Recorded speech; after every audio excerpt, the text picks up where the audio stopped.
to share with you the story of how I became CEO of the family business in my 20s. I once heard that only 1% of family businesses will ever see the third generation.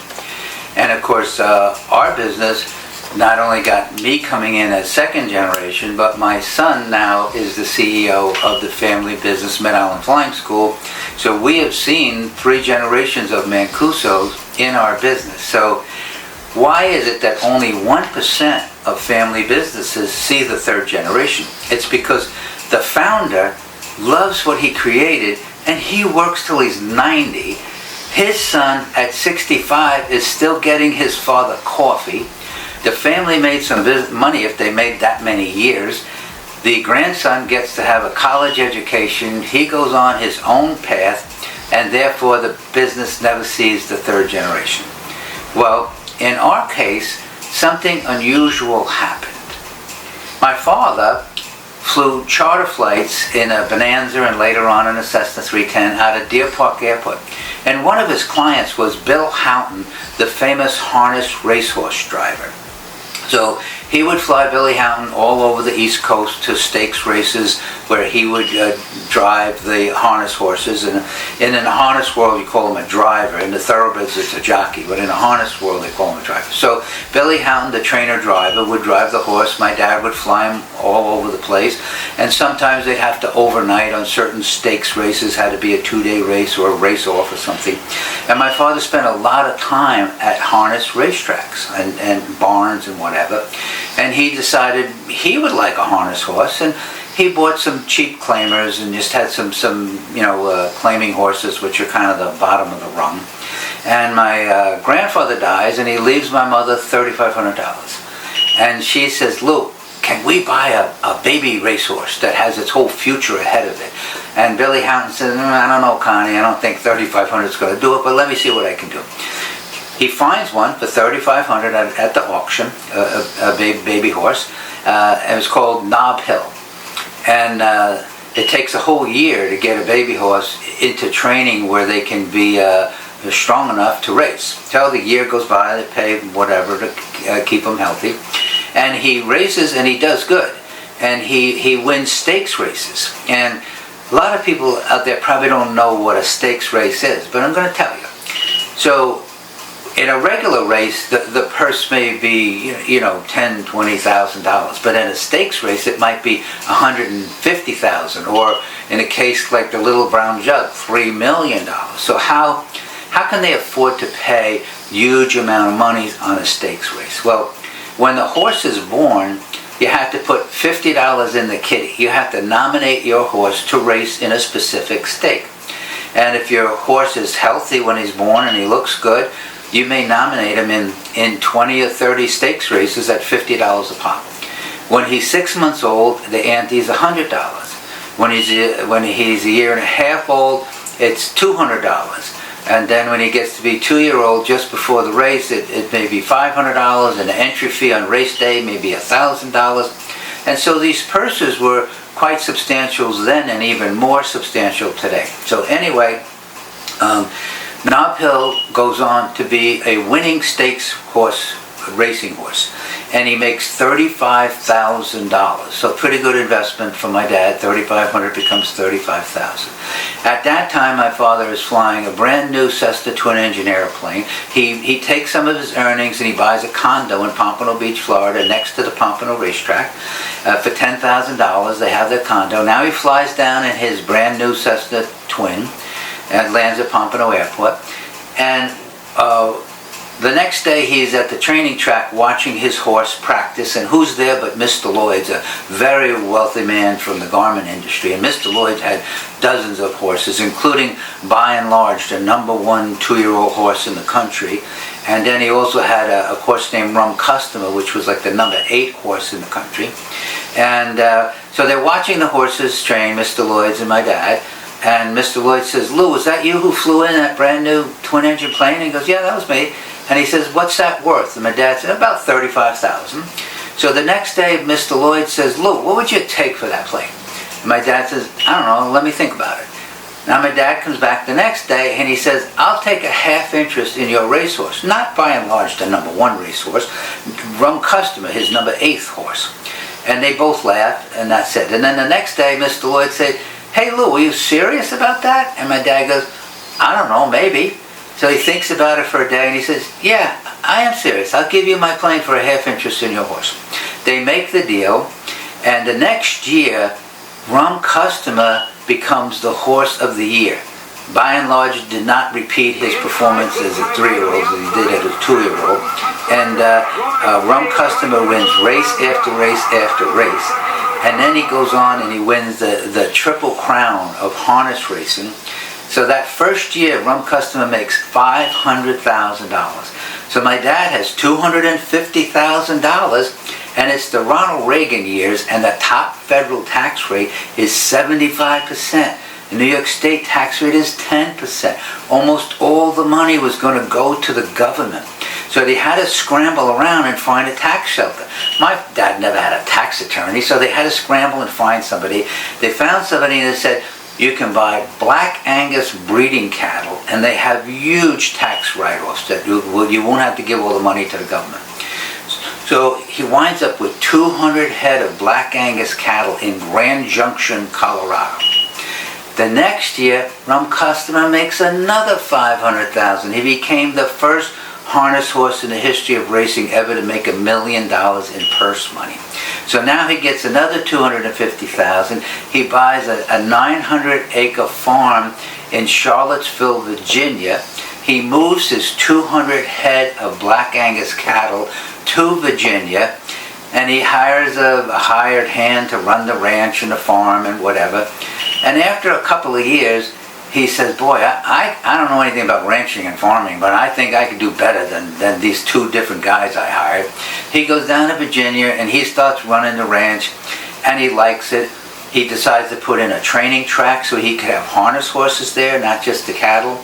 And then he would buy some horses and break them in training, and he puts in a gravel runway so his family could come visit and land right on the farm. And he decides he's going to be a rancher. And I'm in my 20s, and he meets with an attorney and signs off 100% ownership of Mid-Island Flying School to me in my 20s. He says, send me my paycheck for 10 years. After 5 years, he said, you don't have to send it anymore. And so I became the CEO and president of our business in my 20s because my father had a new passion, and I never had to be getting my dad coffee when I was a man. I was running the business. And my son went on to be his own man, and he had a 15-year career as number 4 wingman for the Northern Lights aerobatic team, and he flew aerobatics and air shows all over the country. And then when he got to be in his 50s, I decided that I would back away. When Michael came back from flying as a Northern Lights number 4 wingman in the Oshkosh AirVenture Air Show in 2005, he said, Dad, these light sport planes are going to revolutionize the aviation industry. So we decided we would get into the light sport business. And the number 1 selling light sport in 2005 was the Vector, and number 2 was Flight Star.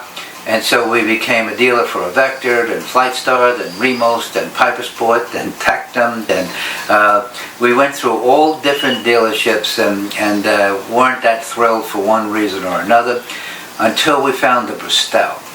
And when we found the Bristol, I said, this is the plane. But that planes only weigh 800 pounds, so we couldn't imagine bringing an 800-pound in like a Skyhawk with power off and full flaps, and then trying to transition to a landing. So what would happen, a typical student will balloon, and they'll wind up making a hard landing, and a 172 is very strong, and the landing gear holds up for a hard landing. But the Bristol at 800 pounds just wouldn't take a hard landing. So I said, I don't think we'll be using these planes in our school. Well, after I flew the plane for 30 hours, I said, with me flying, this plane would last forever as it is. It's plenty strong. The way we teach people to fly for the last 50 years is the problem, not the planes. So I became the landing doctor. I created a different program for training, which there's a website, thelandingdoctor.com, but it's mainly, instead of letting students land the plane and try and solo them in 12 or 15 hours, we decided we would have them fly low and slow down the runway on a day with a crosswind without landing, and just do slow flight down the runway, which my father did with me and I did with my son. And that would be the cornerstone of the Landing Doctor program. But the number one thing before we even created slow flight down the runway, which we call ground proximity awareness training, the first part of the Landing Doctor program is PLC, Personal Limitations Checklist. When I took over the business from my dad, there had been, in a 25-year period, 5 accidents resulting in 9 fatalities.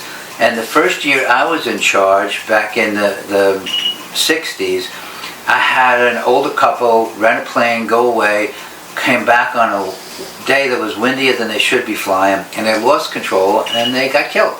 And I said, wow, I don't know if I want to be in a business that my customers can die. I said, I have to do something about this. So I decided to write a booklet, and I wanted people to be able to remember the safety principles I was talking about in the booklet.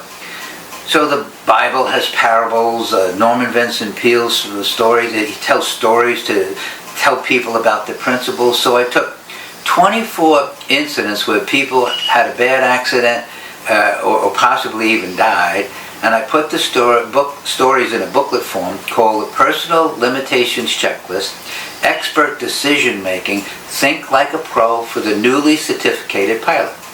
And then we created a 2-page checklist that had 24 points of what people needed to do to keep themselves safe. And then we introduced that in Mid-Island Flying School in 1975, and all of our customers needed to fill out the 2-page checklist and review it every 2 years with the instructor, and they had a promise they would fly with limits. Well, I'm proud to say, here it is 50 years later, and not a serious accident in Mid-Island Flying School since we've adopted the Personal Limitations Checklist. And then the 3 parts of the Landing Doctor program are Personal Limitations Checklist, Ground Proximity Awareness Training, and DF-GAP, Defined Go-Around Point. In the early years when we were selling Tecnams, we had a doctor that had 120 hours, and he ran off, the Tecnam would land, and the Bristells land in about 600 feet, 700 feet, and this doctor ran off the end of a 3,500-foot runway with a plane that can easily land within 1,000 feet.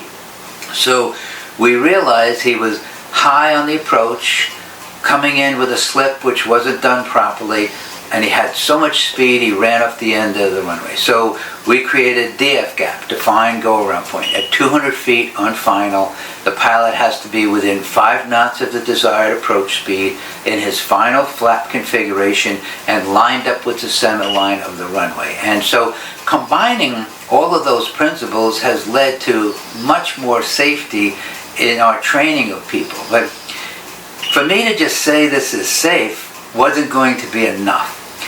I needed to get data.